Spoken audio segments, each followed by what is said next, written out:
अहम खबर से आपको आगाह करेंगे। आज़ाद कश्मीर इलेक्शन गुजरांवाला में नून लीगी उम्मीदवार की हर्जा सराई। इस्माइल गुज्जर ने इल्जाम लगाया कि डीसी पोलिंग को चलने दें वरना बंदे मरेंगे। आप बाज ना आए तो भारत को पुकारूंगा। हमारे पोलिंग कैंप उखाड़ दिए गए। आज़ाद कश्मीर कानून साज असम्बली के इंतखाबात गुजरांवाला में नून लीगी रहनुमा की जानिब से उनका एक मुतनाज़ बयान सामने आया है। आज़ाद कश्मीर इलेक्शन गुजरांवाला में नून लीगी उम्मीदवार की हर्जा सराई। इस्माइल गुज्जर ने इल्जाम लगाया कि डीसी पोलिंग को चलने दें वरना बंदे मरेंगे। आप बाज ना आए तो भारत को पुकारूंगा। हमारे पोलिंग कैंप उखाड़ दिए गए। इस हवाले से मजीद क्या तफसीलात हैं आगाह करेंगे हमारे नुमाइंदे रफ़ीक मुगल हमारे साथ मौजूद हैं। रफ़ीक मुगल, आगाह कीजिएगा, ये मामला है क्या और इस मुतनाज़ बयान पर अब तक क्या कार्रवाई की गई है? जी बिल्कुल, ये गवर्नमेंट हाई स्कूल नंबर 2 था जहां पर डीसी जो है वो विजिट करने के लिए गया था। वहां पर मुस्लिम लीग नून के जो पोलिंग एजेंट थे वो उस कमरे के अंदर थे जहां पर वोटर अपना वोट डाल रहे थे। उन्हें जब बाहर निकाला गया तो मुस्लिम लीग नून के जो कैंडिडेट हैं चौधरी इस्माइल गुज्जर, ये मौका पर पहुंचे हैं तो वहां पर इनकी तलक कलामी है, जिसके बाद इन्होंने मीडिया टॉक करते हुए हर्जा सराई की है और वो जो बयान दिए हैं वो इंतहाई काबिल मजम्मत बयान है। उन्होंने कहा है कि अगर डीसी जो है वो उन्होंने मुदाखलत बंद ना की तो यहाँ पर बंदे भी मरेंगे और आप जो रवैया इख्तियार कर रहे हैं तो मैं भारत को पुकारूंगा, इंडिया को पुकारूंगा। भारत जो है वो पाकिस्तान से बेहतर है। इस तरह के नाजेबा अल्फाज जो है वो इस्तेमाल किए हैं। पाकिस्तान के हवाले से, इंतजामिया के हवाले से पुलिस जो है, इंतजामिया जो है इस बयान का जायजा ले रही है और अभी हमारे जराए बता रहे हैं कि इनके खिलाफ जो है वो मुकदमा भी दर्ज किया जाएगा।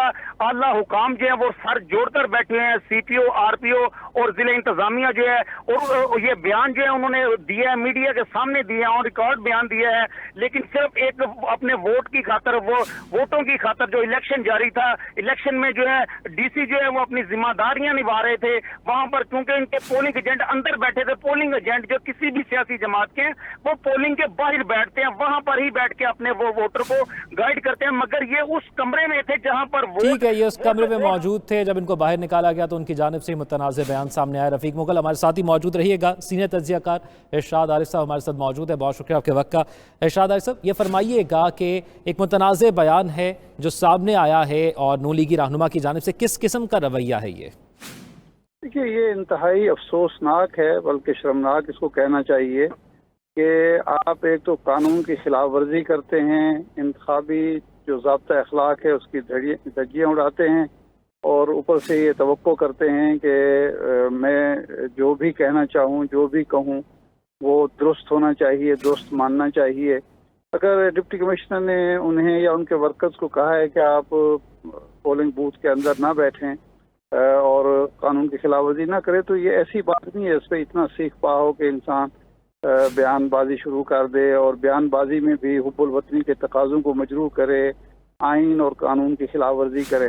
ये असल में हमारी सियासी जमातों ने और लीडरशिप ने अपने कारकुनों की तरबियत नहीं की और गैर मोहतात ज़ुबान की हौसला अफजाई की है और गैर मोहतात रवैयों को, गैर जिम्मेदाराना रवैयों को हमेशा जवाज़ बख्शा है, जिसकी वजह से ये हौसले बुलंद हो रहे हैं। और हमारी रियासत के इदारे भी हैं, वो भी बहुत ज़्यादा फराख दिली का मुजाहरा करते हैं, आली ज़रफ़ी का मुजाहरा करते हैं। इसी तरह का बयान अगर इस्माइल गुज्जर साहब ने इंडिया में दिया होता या किसी दूसरे मुल्क में दिया होता तो उनको पता चलता है कि उसके नताइज क्या हैं।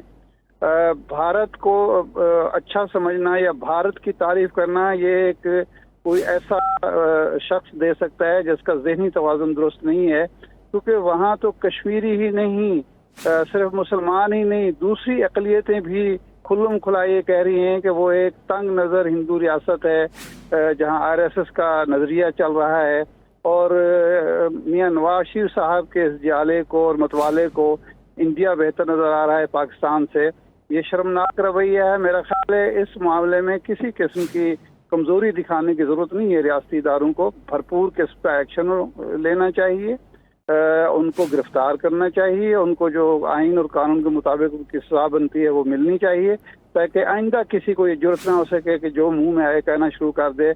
इस वक्त जबकि कश्मीरी अवाम 2 साल से मुहासरे की कैफियत में है, लॉकडाउन की कैफियत में है, वो रो रहे हैं, वो पाकिस्तान जिंदाबाद के नारे लगा रहे हैं और यहाँ बैठ के ये पाकिस्तान में बैठ के भारत की लॉबी कर रहे हैं। تو اس کا جی۔ مطلب یہ ہے کہ اگر مریم نواز صاحب اور نواز شریف صاحب اور شہباز شریف صاحب اس رویے کی مذمت نہیں کرتے، انہیں پارٹی سے نہیں نکالتے، تو اس کا مطلب ہے کہ قیادت کی پشت پناہی ان کو حاصل ہے، حوصلہ افزائی ہے وہ کی جا رہی ہے۔ تو میرا خیال ہے پارٹی کو بھی اس پر سخت قسم کا ایکشن لینا چاہیے اور حکومتی اور ریاستی اداروں کو بھی قانون کے مطابق کارروائی کرنی چاہیے۔ کسی شخص کو یہ حق نہیں دیا جا سکتا کہ اس وقت کشمیری عوام کی جدوجہد کو سیبوٹاج کرے، بھارت کے آر ایس ایس نظریے کو پروموٹ کرے اور پاکستان کے خلاف اس قسم کی بےہودہ گفتاری کرے۔ آئین اور قانون کے مطابق جو ہے اس کے خلاف کارروائی کرنی چاہیے۔ ارشاد عارف صاحب سینئر تجزیہ کار اپنی رائے کے حوالے سے آگاہ کر رہے تھے، جبکہ نمائندہ 92 نیوز رفیق پگل ہمیں تفصیلات سے آگاہ کر رہے تھے۔ دونوں کا بہت شکریہ۔ آزاد کشمیر الیکشن گوجرانوالہ میں نون لیگی امیدوار کی عرضہ سرائی اسماعیل گجر نے الزام لگایا کہ ڈی سی پولنگ کو چلنے دیں ورنہ بندے مریں گے، آپ باز نہ آئے تو بھارت کو پکاروں گا، ہمارے پولنگ کیمپ اکھاڑ دیے گئے ہیں۔ اسی حوالے سے مزید بات کریں گے، ہمارے ساتھ موجود ہیں وزیر اطلاعات وفاقی وزیر اطلاعات فواد چودھری ہمارے ساتھ موجود ہیں۔ بہت شکریہ آپ کے وقت کا۔ فواد صاحب فرمائیے گا کہ انتہائی نامناسب بیان جو ہے وہ ان کا سامنے آیا ہے اسماعیل گجر صاحب کا، اس حوالے سے فواد چودھری صاحب کی کیا رائے ہے یہ بھی جانیں گے۔ اپنے ناظرین کو اس وقت تفصیلات سے آگاہ کر رہے ہیں، جہاں پر نون لیگی رہنما کی جانب سے بیان سامنے آیا ہے کہ ہمارے پولنگ کیمپ اکھاڑ دیے گئے ہیں اور اگر پولنگ کو نہ چلنے دیا گیا تو بھارت کو پکاروں گا۔ انتہائی نازیبا بیان ان کی جانب سے سامنے آیا ہے۔ آزاد کشمیر قانون ساز اسمبلی کے انتخابات جہاں پر گوجرانوالہ میں نون لیگی رہنما کی جانب سے یہ بیان سامنے آیا ہے، ڈی سی پولنگ کو چلنے دیں ورنہ بندے مریں گے، ان کی جانب سے یہ دھمکی دی گئی اور پھر یہ بھی نہیں، آگے یہ بھی کہا گیا کہ آپ باز نہ آئے تو میں بھارت کو پکاروں گا۔ اسماعیل گجر کی جانب سے میڈیا کے سامنے یہ بیان آیا ہے، ہمارے پولنگ کیمپ اکھاڑ دیے گئے ہیں، ان کی جانب سے یہ بھی کہا گیا ہے۔ آپ کو اس وقت آگاہ کر رہے ہیں گوجرانوالہ سے، جہاں پر آزاد کشمیر قانون ساز اسمبلی کے انتخابات گوجرانوالہ میں نون لیگی امیدوار کی ہرزہ سرائی۔ مظفر آباد کا رخ کریں گے، سرفراز میر ہمارے ساتھ موجود ہیں۔ سرفراز آپ بتائیے گا اس وقت مظفر آباد کی صورتحال کیسی ہے؟ کسی قسم کی کوئی انتشار تو نہیں ہے، کسی قسم کی کوئی جس طرح ہم دیگر کی صورتحال دیکھ رہے تھے کہ لڑائی جھگڑے بھی ہوئے، فسادات بھی ہوئے، یہاں پر پرامن اس وقت جاری ہے ووٹنگ؟ جی بالکل، مظفر آباد کی 5 اور جہلم ویلی کی 2 نشستوں پر آج صبح 8 بجے سے پولنگ کا جو سلسلہ ہے وہ شروع ہو گیا تھا اور ابھی تک جو ہے وہ بلا تاخیر جو ہے وہ پرامن طریقے سے جو ہے وہ پولنگ کا عمل جاری ہے۔ صرف 2 جگہوں پر ہمیں یہ اطلاعات موصول ہوئی ہیں، LA 32 مظفر آباد 6 میں جو وزیر اعظم آزاد کشمیر کا حلقہ ہے، وہاں پر جماعت اسلامی کی طرف سے جو ہے وہ فائرنگ کی گئی جس میں 5 پولیس اہلکار جو ہے وہ زخمی ہوئے، اور اس کے ساتھ ساتھ LA 28 مظفر آباد 2 میں گنچتر پولنگ اسٹیشن ہے، وہاں پر جو ہے وہ ہمیں یہ اطلاع موصول ہوئی ہے کہ کافی دیر جو ہے وہاں پر پولنگ تعطل کا شکار رہی ہے۔ اس کے ساتھ ساتھ مظفر آباد کی 5 نشستیں LA 27 کٹلہ 1 جو ہے وہاں پر بھی جو ہے وہ پولنگ کا عمل بلا تاخیر جو ہے وہ جاری ہے، کسی قسم کا کوئی ناخوشگوار واقعہ پیش نہیں آیا۔